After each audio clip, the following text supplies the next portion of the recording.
इस पीपल के वृक्ष के नीचे जो शनिवार को दिया लगाएगा वो लक्ष्मी और नारायण को अपने घर ले जाएगा। इसलिए शनिवार के दिन पीपल के वृक्ष के नीचे दिया का प्रमाण है महाराज। और सुन दरिद्रता देवी, तेरे पेड़ के नीचे जो अमावस्या, पुरुषोत्तम की अमावस्या, तुलसी की लकड़ी पानी में घुमाकर, लकड़ी नहीं हो तो माला तो होगी ही, जल में भ्रमण कराकर, जल में घुमाकर, तुलसी की लकड़ी को जल में डालकर स्नान जो करता है, मात्र घुमाना है, लकड़ी डालकर नहीं रखना है, घुमाकर अपने पूजन वाले स्थान पर रखना, या पानी में पहले से घुमा लो, उस पानी को ले जाकर डाल दो। अमावस्या स्नान जो जीव करता है, शिव महापुराण की कथा कहती है, जितनी वर्ष में सोमती पड़ती है, सोमती अमावस्याएं पड़ती हैं, शनिचरी अमावस्याएं पड़ती हैं, सारी अमावस्या का पुण्य उस जीव के खाते में चला जाता है। तो शनिवार के दिन जो पीपल के वृक्ष में सरसों के तेल का दीप लगाता है, उसको शनि कभी परेशान नहीं करता। एक बात हमेशा ध्यान रखिएगा, मान लो अगर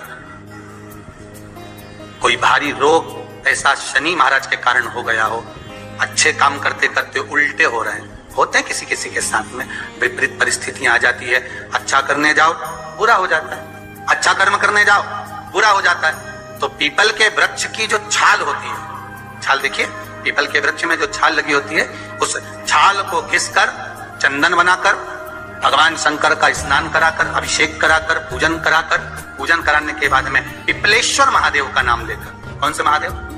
पिपलेश्वर महादेव का नाम लेकर वो जो घिसी हुई छाल होती है, उस छाल का तिलक भगवान शंकर को लगा लो और उसी का थोड़ा सा भाग अपने कंठ पर, मस्तक पर लगाना प्रारंभ कर दो। धीरे धीरे जो विपरीत दशा है वो सुधरना प्रारंभ हो जाती है। पर नाम याद रखना, पिपलेश्वर महादेव का।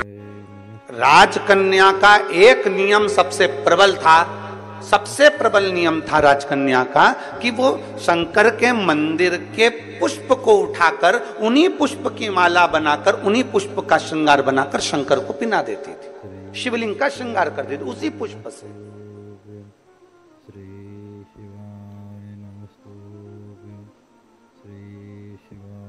जैसे आजकल तो खैर मंदिर में बेलपत्र मिलना बड़ा कठिन हो गया। आपके राजनांदगांव के मंदिर में मिलता है क्या बेलपत्र? मंदिर में चढ़ा हुआ मिल जाता है क्या?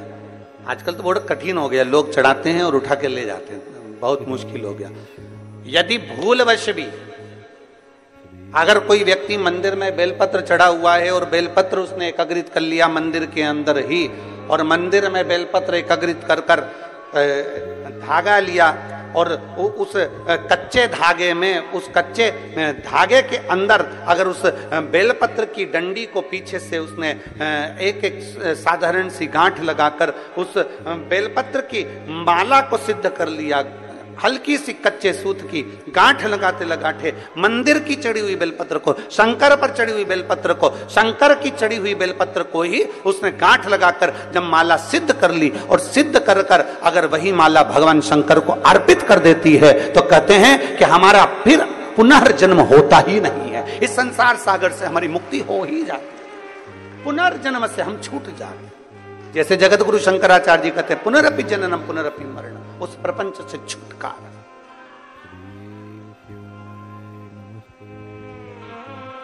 अब कई लोग ऐसे होते हैं कि वो पत्ती में छेद कर देते हैं, नहीं, शिव महापुराण की कथा कहती है चाहे बेलपत्र हो चाहे तुलसी पत्र हो, चाहे बेलपत्र हो चाहे तुलसी पत्र हो, इन दोनों पत्ती के अंदर सुई को नहीं पिरोना चाहिए। बेलपत्र के अंदर भी सुई को नहीं डाला जाता और तुलसी पत्र के अंदर भी सुई को नहीं डाला जाता, दोनों पत्र में। हाँ, कच्चे धागे से आप उसमें डंडी में गांठ लगाकर भगवान शंकर को माला धारण कर सकते हो, पर कौन सी बेलपत्र? फिर से बोलो जरा जम के, कौन सी बेलपत्र? जम के आवाज आना चाहिए।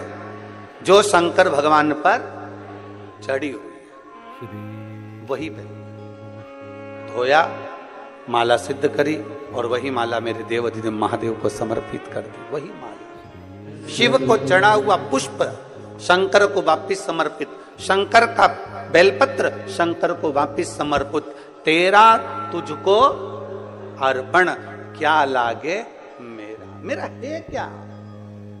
नारायण ने बोला, लक्ष्मी आज शनिवार का दिन है, जिस दिन अपन इस दरिद्रता से मिलने के लिए पीपल के पेड़ के नीचे आए हैं। हिंदू धर्म में ये दिन पीपल के वृक्ष के लिए पूजनीय होगा। जो भी शनिवार के दिन पीपल के वृक्ष की पूजन करेगा, दूध चढ़ाएगा या मिष्ठान का भोग लगाएगा, लक्ष्मी और नारायण उसके घर में प्रवेश कर जाएगा। लक्ष्मी और नारायण उसके घर में प्रवेश करेगा। इसलिए नियम बनाया। कौन से दिन का? शनिवार। लक्ष्मी जी बोली, नारायण आपने तो एक दिन का वार लिख दिया, शंकर जी ने 7 वार बनाए हैं, रविवार, सोमवार, मंगल, बुध, गुरु, शुक्र और शनि, ये शिव जी ने बनाया।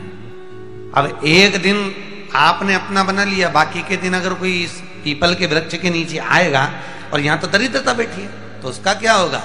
भगवान नारायण बोले, सुन दरिद्रता, तेरे से एक विनती है, अगर कोई भी मनुष्य इस पीपल के पेड़ के नीचे अगर 7 दिन में आता है और उसके हाथ में अगर कोई सामग्री होती है तो तू उसके घर में प्रवेश नहीं करेगी।